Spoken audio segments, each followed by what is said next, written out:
مرزا صاحب آپ بھی تو ٹوکن لینے کے لیے مس فوزیہ کے سامنے بیٹھے ہوں گے، میں نے کوئی نیا کام تو نہیں کیا۔ میں نئے اور پرانے کام کی بات نہیں کر رہا ہوں میاں، مرزا کے لہجے میں مخصوص چبھن بدستور شامل رہی، بلکہ میں تو یہ کہہ رہا ہوں تم کافی دیر تک اس لڑکی سے گپیں لگا کر آئے ہو، وہ بھی بڑی مسکرا لجا کر تم سے باتیں کر رہی تھی۔ ہمیں تو تمہاری مس فوزیہ نے چٹکی بجاتے میں ٹرخا دیا تھا، ٹوکن ہمارے ہاتھ پر رکھا اور 100 روپے وصول کیے اور بس۔ فرید مرزا نے معنی خیز انداز میں جملہ ادھورا چھوڑا تو ریاست کو 100% یقین ہو گیا، وہ اس سے حسد کرنے لگا تھا۔ فرید کو اللہ نے بس گزارا چلاؤ صورت و صحت سے نوازا تھا۔ ریاست نے اس کے سراپا اور شخصیت پر ایک طائرانہ نگاہ ڈالی اور دل ہی دل میں کہا، تم جیسے لنگور سے اگر اس نے بات بھی کر لی ہے تو اسے اپنی خوش قسمتی ہی جانو، یہ تو میں ہی سمجھتا ہوں کہ تمہیں کتنی دیر سے کس طرح برداشت کر رہا ہوں۔ پھر اس نے بآواز بلند فرید مرزا سے پوچھ لیا، بائی دا وے آپ کس قطار میں بیٹھے ہیں مرزا صاحب؟ یہاں وہ لوگ بیٹھتے ہیں جن کا قرضہ منظور ہو چکا، فرید مرزا نے فخریہ انداز میں ناکافی سینے کو حدود سے باہر پھیلانے کی کوشش کرتے ہوئے بتایا۔ یہاں سے باری باری انہیں چیک ملیں گے۔ اپنی معلومات اور دلچسپی کی خاطر ریاست نے پوچھ لیا، مرزا صاحب آپ نے کتنی رقم کے لیے اپلائی کیا تھا؟ 5 لاکھ روپے کے لیے، مرزا نے پرجوش انداز میں جواب دیا۔ مبارک ہو مرزا صاحب، آپ کو 5 لاکھ روپے کا چیک ملنے والا ہے، ریاست نے کہا اور اٹھ کھڑا ہوا۔ کہاں چل دیے میاں؟ مرزا نے حیرت بھرے لہجے میں استفسار کیا۔ اس قطار میں ایک سیٹ خالی ہو گئی ہے، ریاست علی نے سرسری انداز میں کہا اور مرزا کا جواب سنے بغیر وہ مذکورہ قطار کی سمت بڑھ گیا۔ اس قطار میں لگ کر بالآخر اسے خلیل نامی اس شخص تک پہنچنا تھا جس سے سفارش کرنے کے لیے فوزیہ نے اسے یقین دلایا تھا۔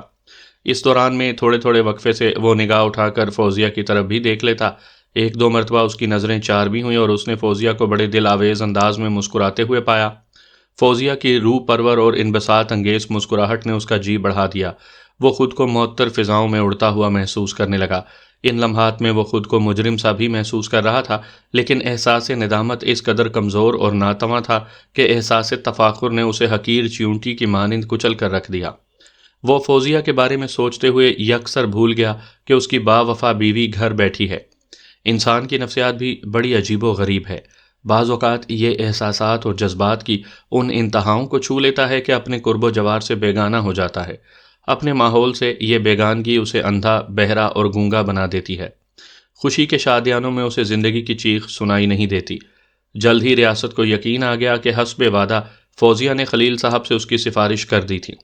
ابھی اسے آگے 4 5 افراد موجود اپنی باری کا انتظار کر رہے تھے کہ ادھیڑ عمر خلیل نے اپنی کرسی پر بیٹھے بیٹھے پکارا، 121 نمبر آگے آ جائے۔ 121 نمبر کا ٹوکن ریاست علی کے پاس تھا۔ اس بلاوے پر اسے آگے بیٹھے ہوئے افراد احتجاج کرنے لگے، ہر کوئی اپنی اپنی بول رہا تھا۔ اجتماعی طور پر ان کے احتجاج کا لب لباب یہ تھا، ہم کوئی بے وقوف تھوڑی ہیں جو اتنی دیر سے لائن میں لگے بیٹھے ہیں، آپ پیچھے سے آنے والوں کو پہلے کیوں بلا رہے ہیں؟ میں سب کو نمبر وار بلاتا ہوں، خلیل وضاحت کرتے ہوئے بولا۔ 121 نمبر والے صاحب تھوڑی دیر کے لیے کسی ضروری کام سے چلے گئے تھے، اس لیے آپ لوگوں کو محسوس ہو رہا ہے۔ ہماری کمپنی قواعد و ضوابط کی سختی سے پابندی کرتی ہے، اگر آپ میں سے کسی کے پاس 121 سے پہلے کا نمبر ہو تو بتائیے، میں نے 120 کو نمٹانے کے بعد ہی 121 کو کال کیا ہے۔ خلیل کی وضاحت بڑی مدلل تھی، لیکن ریاست نے اس کارنامے کا کریڈٹ فوزیہ کے کھاتے میں ڈال دیا جس نے اسے پہلے کا نمبر نکال کر دیا تھا۔ وہ جانتا تھا اس کے آگے بیٹھے ہوئے افراد اس سے پہلے آئے تھے، مگر ان کے پاس بعد کے نمبر تھے۔ فوزیہ نے اس کے ساتھ امتیازی سلوک کر کے اپنے مہربان ہونے کا ثبوت دیا تھا۔ فوزیہ خوبصورت تو تھی ہی، ریاست اس کی عقل مندی کا بھی قائل ہو گیا۔ حسن اور خوبصورتی ایک ہی جگہ بڑی مشکل سے دستیاب ہوتے ہیں۔ ریاست اپنی خوش قسمتی پر ناز کرنے لگا، اس نے گردن موڑ کر بڑے ستائشی انداز میں فوزیہ کی طرف دیکھا۔ اتفاق سے فوزیہ بھی اسی کی طرف دیکھ رہی تھی، دونوں کی نگاہیں ملی تو فوزیہ قاتلانہ انداز میں مسکرائی۔ ریاست کا اندرون مہک اٹھا، اس نے کبھی خواب میں بھی نہیں دیکھا تھا کہ کوئی حسین و شاداب لڑکی یوں اس پر فدا ہو جائے گی۔ قدرت کی اس مہربانی اور فوزیہ کی قدردانی پر وہ شیر ہو گیا۔ ان لمحات میں وہ اپنے بیوی بچوں کو یکسر فراموش کیے بیٹھا تھا۔ پتہ نہیں اتنی جرت اس میں کہاں سے آ گئی تھی۔ ریاست علی خلیل کے سامنے بچھی کرسی پر آ بیٹھا۔ خلیل کی وضاحت کے بعد وہاں موجود لوگوں کے پاس اعتراض کی کوئی گنجائش نہیں تھی، تاہم وہ دبی زبان میں کچھ نہ کچھ بولتے جا رہے تھے۔ ریاست کی سماعت تک اس نوعیت کے جملے رسائی حاصل کرتے رہے۔ ہم نے بھی تو ٹوکن کے لیے پورے 100 روپے ادا کیے ہیں، کوئی مفت میں تھوڑی یہاں بیٹھے ہیں۔ بھائی اپنے کو نوازنے کا چکر ہے۔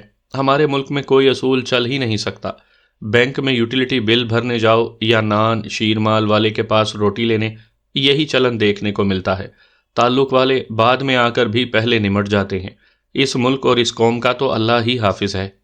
ریاست نے یہ تمام تر تبصرے سنے اور آخری جملے پر دل ہی دل میں آمین کہہ کر وہ خلیل کی طرف متوجہ ہو گیا۔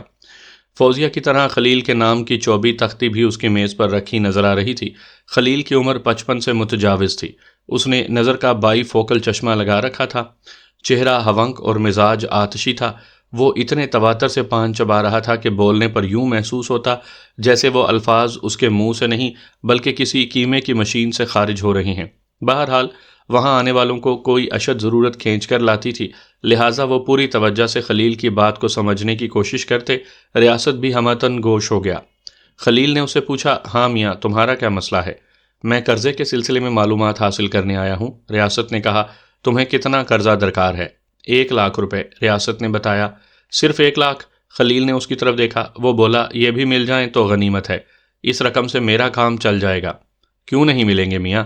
خلیل نے اتنی فراخ دلی سے یہ جملہ ادا کیا جیسے 1,00,000 کی رقم اس کی واسکٹ کی جیب میں رکھی ہو۔ ابھی وہ پان زدہ انگلیوں والا ہاتھ جیب میں ڈالے گا اور جیب سمیت نوٹوں کو آلودہ کرتے ہوئے وہ رقم ریاست کے ہاتھ پر رکھ دے گا، اس اعتماد کے ساتھ کہ ریاست کا ہاتھ بھی آلودہ ہونے سے محفوظ نہ رہ سکے۔ ریاست نے کہا، یہ تو آپ کی مہربانی ہوگی خلیل صاحب، 1,00,000 تو بہت معمولی رقم ہے۔ خلیل نے اپنے دہانے کے اندر انگلی گھما کر پان کی باقیات کو باہر نکالا اور پاؤں کے نزدیک رکھی ہوئی ڈسٹ بن میں پھینک دیا۔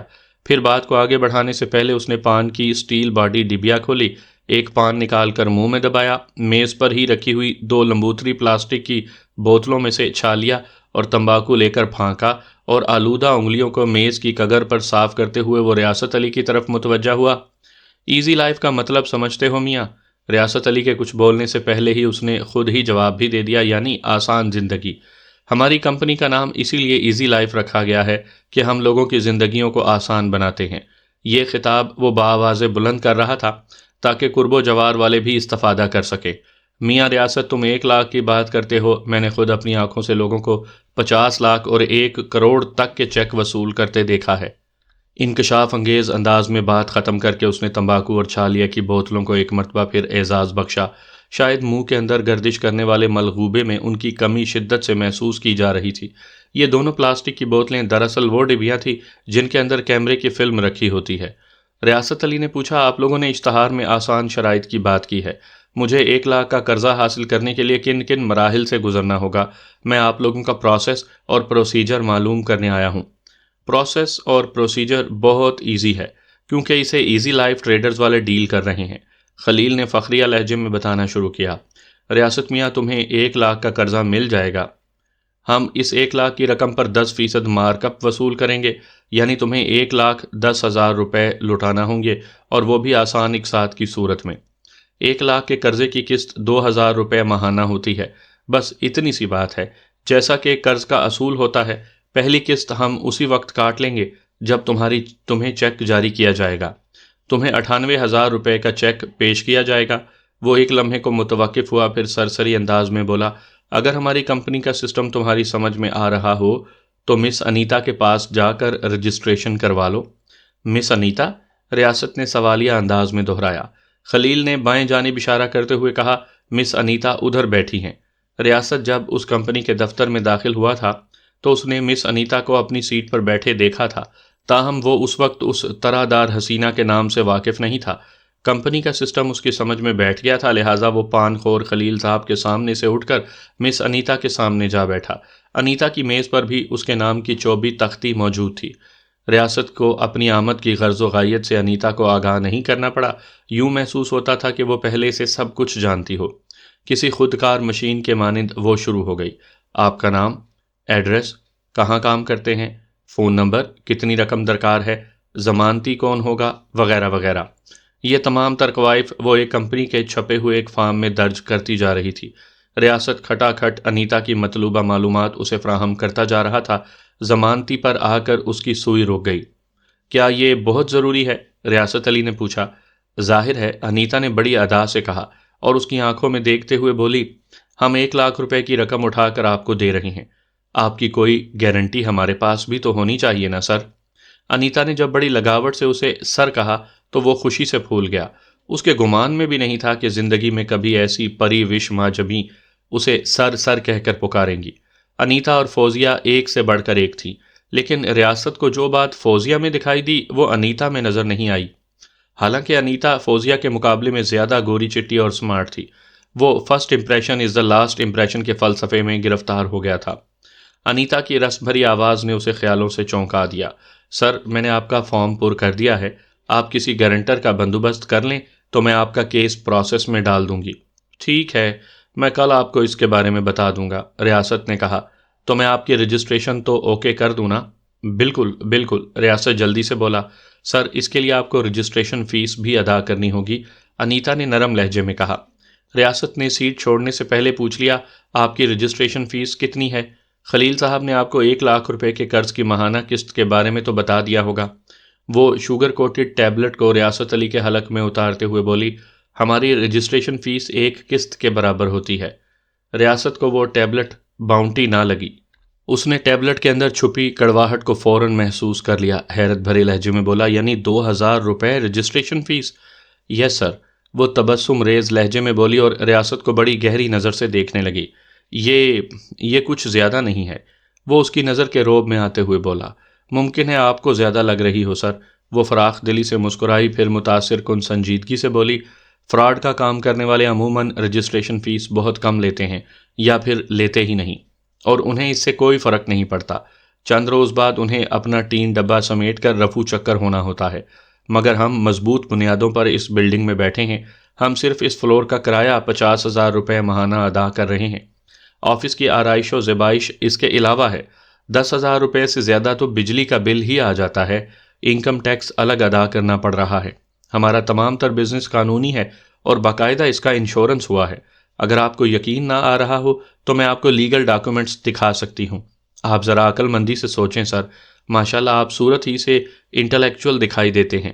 اس نے ریاست علی کو بانس کے آزاد سرے پر بٹھاتے ہوئے محبوبانہ انداز میں کہا، ہمیں یہ تمام تر اخراجات بھی تو پورے کرنا ہوتے ہیں، رجسٹریشن کی مد میں جمع ہونے والی رقم ہی اس ذیل میں خرچ کرتے ہیں۔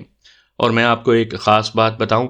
اتنا کہہ کر انیتا ڈرامائی انداز میں خاموش ہوئی اور بڑے دلکش زاویے سے میز پر تھوڑا آگے کو جھک گئی۔ زاویہ چونکہ دلکش اور جاذب نظر تھا، اس لیے ریاست کو اپنا دل و نظر زیر و زبر ہوتے ہوئے محسوس ہوئے۔ ان نشاط انگیز لمحات میں وہ غلطی سے بھی یہ نہ سوچ سکتا تھا کہ آج تو وہ بڑے چاؤ سے جس بانس کے افتادہ بلند اور آزاد سرے پر بیٹھا ہوا ہے، کل اسی بانس کے دوسرے زمین میں گڑے ہوئے سرے کی بھی سیر کرنا ہوگی، جہاں صرف اور صرف خاک ہی اس کا مقدر ٹھہرے گی۔ ریاست جب ہونکوں کی طرح انیتا کے سامنے خاموش بیٹھا رہا تو وہ رازدارانہ لہجے میں بولی، سر، سہیل صاحب کے لیے سب سے بڑا مسئلہ تو ملازمین کی تنخواہوں کا ہے۔ ایزی لائف ٹریڈرز میں کام کرنے والوں کو کافی تگڑی تنخواہیں دی جا رہی ہیں۔ کیا آپ اندازہ لگا سکتے ہیں کہ سہیل صاحب مجھے کتنی تنخواہ دیتے ہوں گے؟ ریاست 8-10 گھنٹے کی ڈیوٹی کے بعد ڈیوٹی فری شاپ سے جو مقررہ تنخواہ اٹھاتا تھا، اس نے اس رقم میں 100% اضافہ کرتے ہوئے کہا، میرے خیال میں آپ کی تنخواہ 4,000 روپے ہوگی۔ یہ خصوصی رعایت اس نے انیتا کو ایک دلکش اور خوبصورت لڑکی ہونے کے ناطے دی تھی۔ لڑکوں اور مردوں کی بنسبت لڑکیوں کو ایک جیسی پوسٹ پر قدرے زیادہ تنخواہ دی جاتی ہے، اور لڑکی اگر غیر معمولی حسین ہو تو پھر اس کی تنخواہ کسی پے اسکیل یا کرائیٹیریا کی محتاج نہیں ہوتی۔ مگر انیتا کے جواب نے ریاست کا 15واں طبق روشن کر دیا۔ وہ بڑے معنی خیز انداز میں گردن کو جنبش دیتے ہوئے بولی، سر، مجھے امید تھی آپ اندازہ لگانے میں غلطی کر جائیں گے۔ سہیل صاحب بہت جینیس ہیں، وہ دوسروں کے اندازوں کو ہمیشہ غلط کر دکھاتے ہیں۔ آپ کی اطلاع کے لیے بتاؤں سر، مجھے ایزی لائف ٹریڈر سے پورے 20,000 روپے تنخواہ مل رہی ہے۔ 20,000؟ ریاست کی اوپر کی سانس اوپر اور نیچے کی نیچے رہ گئی۔ آپ کو یقین نہیں آیا نا سر؟ وہ تھوڑا سا اور آگے کو جھکتے ہوئے معنی خیز انداز میں بولی، مجھے پتا تھا آپ میری تنخواہ کا سن کر حیران رہ جائیں گے۔ میں آپ کو بتاتی ہوں، وہ جو لڑکی ٹوکن والے کاؤنٹر پر بیٹھی ہے نا، اسے کمپنی 15,000 روپے دیتی ہے۔ انیتا کا واضح اشارہ فوزیہ کی طرف تھا۔ ریاست کے نزدیک فوزیہ کبھی کاؤنٹر پر بیٹھی ہوگی، اب تو وہ اس کے دل پر بیٹھی ہوئی تھی۔ انیتا بات کو آگے بڑھاتے ہوئے بولی، خلیل صاحب کو 22,000 روپے ملتے ہیں۔ اندر کمروں میں شہناز، نازنین اور عاصم صاحب بیٹھے ہیں۔ اس نے اپنے بائیں ہاتھ کی طرف اشارہ کیا اور معلومات فراہم کرنے کا سلسلہ جاری رکھتے ہوئے بولی، ان تینوں کا شمار افسران میں ہوتا ہے۔ شہناز سہیل صاحب کی پرسنل سیکرٹری ہے، وہ 25,000 تنخواہ پاتی ہے۔ نازنین فائنینس ڈائریکٹر کے عہدے پر کام کرتی ہے، اسے 30,000 مل رہے ہیں۔ عاصم صاحب ہماری کمپنی کے جنرل مینیجر ہیں، وہ سب سے زیادہ تنخواہ لیتے ہیں، یعنی پورے 50,000 روپے۔ بات ختم کرتے ہی انیتا ایک جھٹکے سے سیدھی ہو کر بیٹھ گئی۔ ہوش و حواس کو بے قابو کرنے کے اسباب اگرچہ اس کی نگاہ سے اوجھل ہو گئے تھے، تاہم انیتا نے اپنی کمپنی کے ملازمین کی تنخواہوں کی جو ہوش ربا کہانی سنائی، وہ ریاست علی کا دماغ معاف کرنے کے لیے بہت زیادہ تھی۔ اس کی سماعت سے انیتا کی مد بھری آواز ٹکرائی تو وہ چونک اٹھا۔ وہ بڑے شائستہ لہجے میں کہہ رہی تھی، سر اب آپ خود ہی اندازہ لگائیں، اس لیول کے اخراجات پورے کرنے کے لیے ہمیں ہینڈسم رجسٹریشن فیس تو لینا ہی پڑتی ہے نا۔ وہ پچھلے چند منٹ سے جس دنیا کا نظارہ کر رہا تھا، اس کیف کے زیر اثر وہ انکار یا تکرار کی جرات نہ کر سکا۔ کسی فرما بردار شخص کی مانند گردن ہلاتے ہوئے اس نے کہا، مس انیتا، آپ بالکل بجا فرما رہی ہیں، میں کل حاضر ہوتا ہوں، رجسٹریشن فیس اور ایک گارنٹر کے ساتھ۔ کل کا مطلب کل ہی ہے سر، وہ تنبیہی مسکراہٹ کے ساتھ بولی۔ میں کل تک آپ کے فارم کو الگ رکھ لوں گی، لیکن اگر آپ حسب وعدہ کل اپروچ نہیں کرتے تو میں اسے کینسل کر دوں گی۔ پھر آپ کو نئے سرے سے ٹوکن حاصل کر کے لائن میں لگنا ہوگا، آخر میں بھی کسی کو جواب دہ ہوں۔ پھر وہ تھوڑا توقف کرنے کے بعد بولی، اس کا انداز دو ٹوک اور خیر خواہانہ تھا، اب یہ آپ کے ہاتھ میں ہے سر، میں جس حد تک ممکن ہو آپ سے بھرپور تعاون کروں گی، آپ فکر نہ کریں مس انیتا۔ وہ پروسوک لہجے میں بولا، میں کل یقیناً آپ کے پاس آ رہا ہوں۔ ٹھیک ہے، آپ کل آ جائیں، وہ سرسری لہجے میں بولی، پھر ایسے چونکی جیسے اچانک اسے کوئی اہم بات یاد آ گئی ہو۔ اس نے کہا، سر مجھے کل آپ کا انتظار رہے گا، قرضے والے معاملے سے ہٹ کر مجھے آپ سے ایک ضروری بات بھی کرنا ہے۔ اس ملاقات کے دوران میں انیتا کی باتوں اور اس کے بدن کی بے باک جنبشوں نے ریاست کو اس قدر متاثر کیا تھا کہ وہ فوزیہ کے ساتھ ساتھ اس کا بھی گرویدہ ہو گیا۔ اس کے دل میں شدت سے یہ خواہش جاگی کہ انیتا قرضے والے معاملے کو چاہے بعد میں ڈسکس کر لے، مذکورہ ضروری بات وہ فوراً اس سے کہہ دے، لیکن اس کی یہ تمنا پوری ہونے کے امکانات اچانک گھٹ کر صفر کے برابر ہو گئے۔ اسی وقت ایک اور امیدوار قرضہ انیتا کے پاس پہنچ گیا اور وہ ریاست علی کو نظر انداز کر کے نووارد کی طرف متوجہ ہو چکی تھی۔ بادل نخواستہ ریاست کو وہاں سے ہٹنا پڑا۔ ان لمحات میں ریاست کو وہ نووارد انتہائی منحوس، خبیث، کمینہ اور بدتمیز لگا۔ اس نے سوچا اگر وہ کمبخت 5 منٹ کے بعد انیتا کے پاس پہنچتا تو اس کا کیا بگڑ جاتا؟ کم از کم اس طرح ریاست کا تو کچھ ضرور سنور جاتا۔ وہ اصرار کر کے انیتا سے یہ ضرور پوچھ لیتا کہ وہ کل اس سے کون سی ضروری بات کرنے والی تھی۔ بہرحال اب کچھ نہیں ہو سکتا تھا، اسے باہر طور کل کا انتظار کرنا تھا۔ وہ بجھے ہوئے دل اور بوجھل قدموں کے ساتھ ٹوکن کاؤنٹر کے قریب پہنچا تو فوزیہ پر نظر پڑ گئی۔ اس کے دل اور ذہن میں ایک کشمکش ہونے لگی۔ وہ یہ فیصلہ کرنے سے قاصر رہا کہ ان دونوں میں سے زیادہ حسین، پرکشش اور دلربا کون ہے۔ جب تک اس نے انیتا سے میٹنگ نہیں کی تھی، اس کے دل و دماغ پر فوزیہ کا سکہ بیٹھا ہوا تھا، لیکن انیتا کی فراخ دلی اور بے باکی نے اسے ایک بالکل منفرد اور نئے زاویے سے متاثر کیا تھا۔ وہ اپنی سمجھ کی ترازو میں ان دونوں ماجبینوں کو بٹھائے تصوراتی ناپ تول میں مصروف رہا۔ اس جذباتی ترازو کے پلڑے اس کے قابو میں نہیں آ رہے تھے۔ کبھی انیتا کا پلہ انیتا ہی کی طرح بڑی جرت اور بے باکی سے جھکنے لگتا، اور کبھی فوزیہ روب حسن سے اپنے پلو کو جھکا دیتی۔ وہ انہی دشمن عقل و خرد سوچوں میں ڈوبا ہوا تھا کہ فوزیہ کی رسیلی آواز نے اسے چونکنے پر مجبور کر دیا۔ اسے یوں محسوس ہوا جیسے کسی نے اس کی سماعت میں امرت گھول دیا ہو۔ فوزیہ کے انگ انگ سے شہد ٹپکتا تھا۔ ریاست نے کسی سحر زدہ شخص کی طرح گردن گھما کر بالفاظ دیگر گردن بڑھا کر فوزیہ کی طرف دیکھا۔ وہ بڑے دل گداز انداز میں پوچھ رہی تھی، سر آپ کا کام ہو گیا؟ بس سمجھ لیں ہو گیا، وہ اس کی آنکھوں میں دیکھتے ہوئے بولا۔ کوئی پرابلم ہو تو مجھے بتائیں سر، وہ کسی مخلص دوست کی طرح بولی۔ کوئی خاص پرابلم تو نہیں ہے، ریاست سوچتے ہوئے بولا، بس مس انیتا نے گارنٹر کی شرط لگا دی ہے۔ اوہ، فوزیہ نے ایک گہری سانس خارج کی۔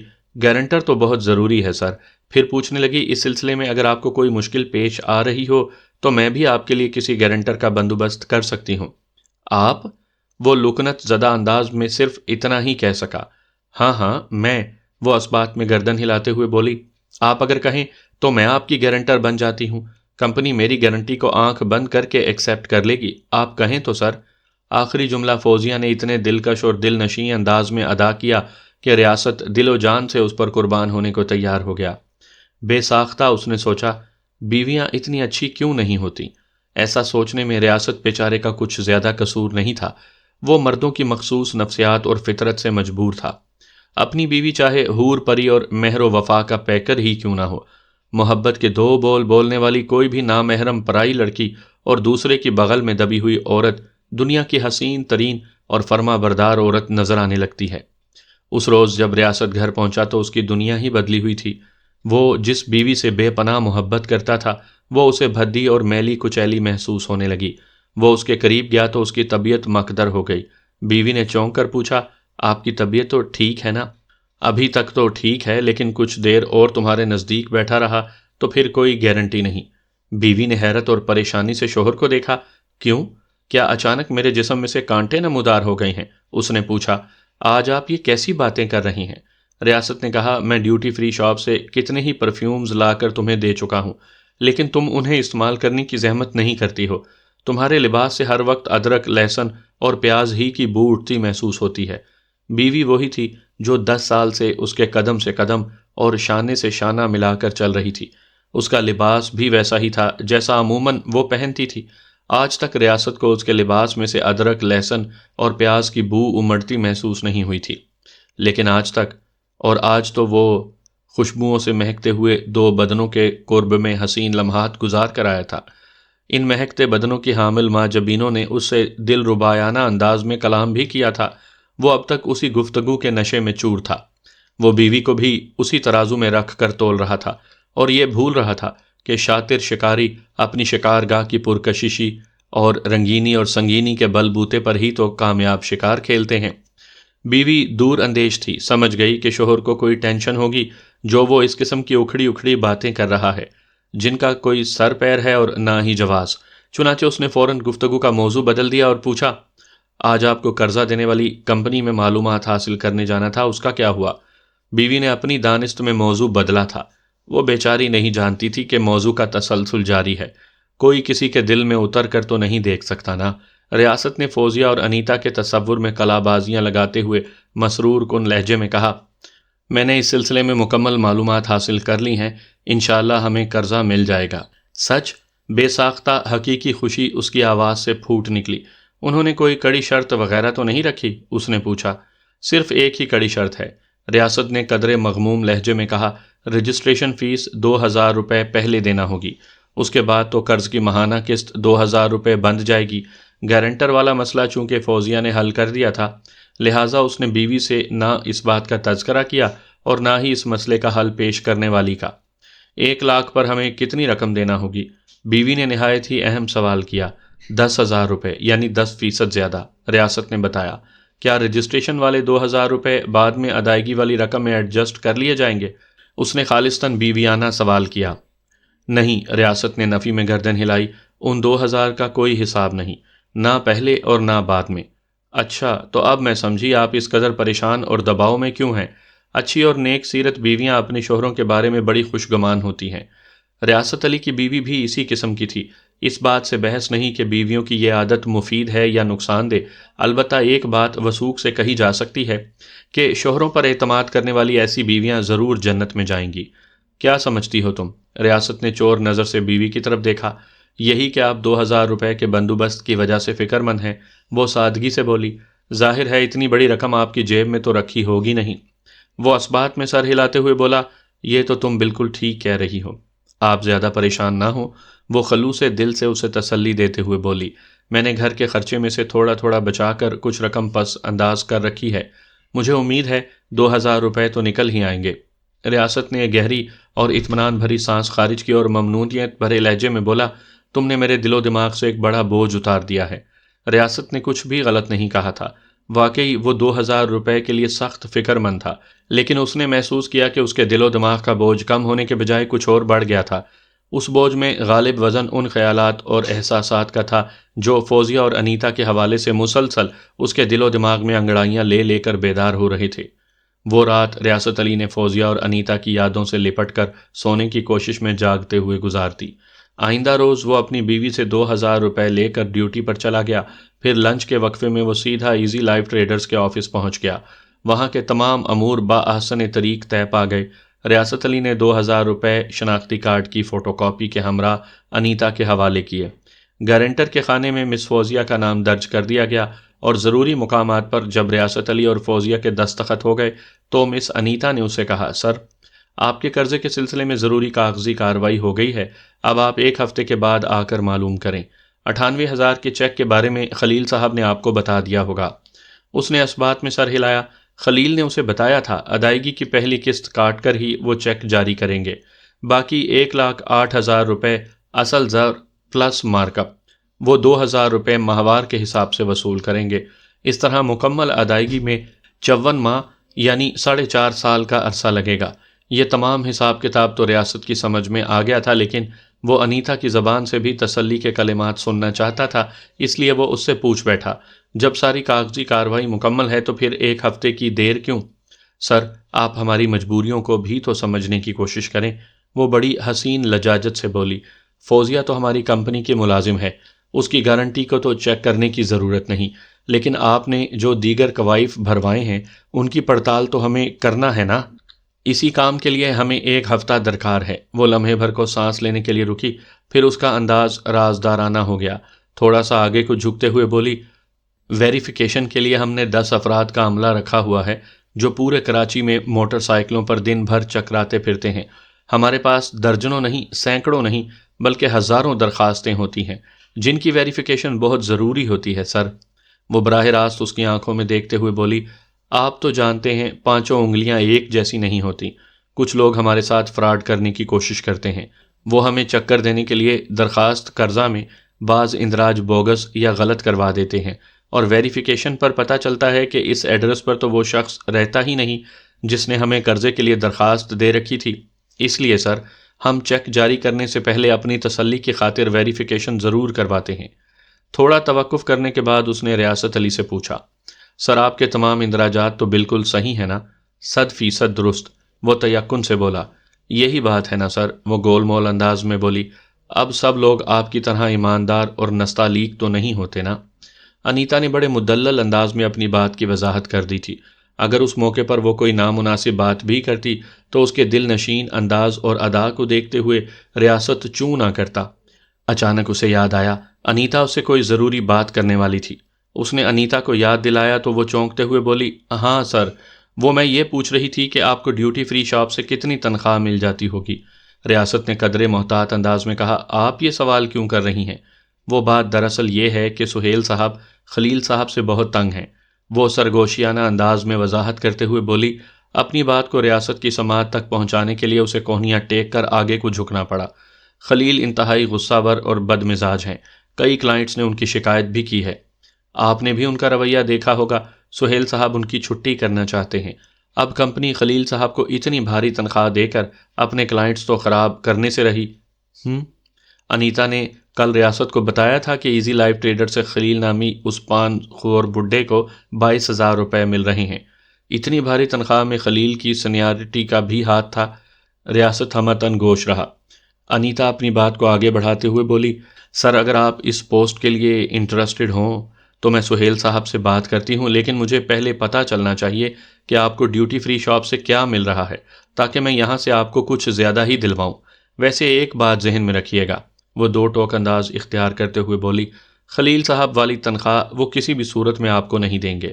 سہیل صاحب خلیل صاحب سے جان چھڑانے کے ساتھ ساتھ بچت کے موڈ میں بھی ہیں، آپ میری بات سمجھ رہے ہیں نا؟ انیتا نے ایسی کوئی مشکل بات نہیں کی تھی کہ اسے سمجھنے کے لیے ریاست کو ہل بیل جوتنا پڑتے۔ اس نے اپنی پوزیشن محفوظ رکھتے ہوئے انیتا کے اصل سوال کا جواب دیتے ہوئے کہا، ڈیوٹی فری شاپ میں تنخواہ کے طور پر تو مجھے 2,000 ملتے ہیں، لیکن اوپر کی آمدنی کو شامل کر لیں تو حساب 6 سے 7,000 تک جا پہنچتا ہے۔ ٹھیک ہے، میں سہیل صاحب سے 10,000 روپے کی بات کر لوں گی، انیتا نے امید افزا انداز میں کہا۔ یہاں کا کام سمجھنے میں آپ کو زیادہ دشواری نہیں ہوگی، خلیل صاحب سے تو آپ 1000 درجے اچھا کام کر سکتے ہیں۔ ریاست کو یقین نہیں آ رہا تھا، اس کی قسمت اچانک یوں بھی چمک سکتی ہے۔ ایزی لائف ٹریڈرز میں قدم رکھتے ہی گویا اس نے ترقی کے گھوڑے کے رکاب میں قدم ڈال دیا تھا۔ اسے اپنی لائف واقعی ایزی اینڈ کمفرٹیبل محسوس ہونے لگی۔ انیتا اپنی گفتگو میں متعدد بار کسی سہیل صاحب کا ذکر کر چکی تھی۔ ریاست نے اس سے پوچھ لیا، سہیل صاحب کا آپ کی کمپنی سے کیا تعلق ہے؟ وہ ایزی لائف ٹریڈرز کے ایم ڈی یعنی مینیجنگ ڈائریکٹر ہیں، انیتا نے بتایا۔ سمجھ لیں وہ اس کمپنی کے مالک و مختار ہیں۔ وہ خوشی سے پھول کر کپا ہو گیا۔ انیتا اس کی بات کو ایم ڈی سہیل صاحب تک پہنچانے والی تھی۔ اس نے پر اشتیاق لہجے میں کہا، مس انیتا، آپ کب سہیل صاحب سے یہ معاملہ ڈسکس کریں گی؟ ابھی تو وہ امریکہ گئے ہوئے ہیں، انیتا نے سرسری انداز میں کہا۔ واپس آ جائیں تو دیکھتی ہوں۔ ریاست شاد شاد ایزی لائف ٹریڈرز کے آفس سے نکل آیا۔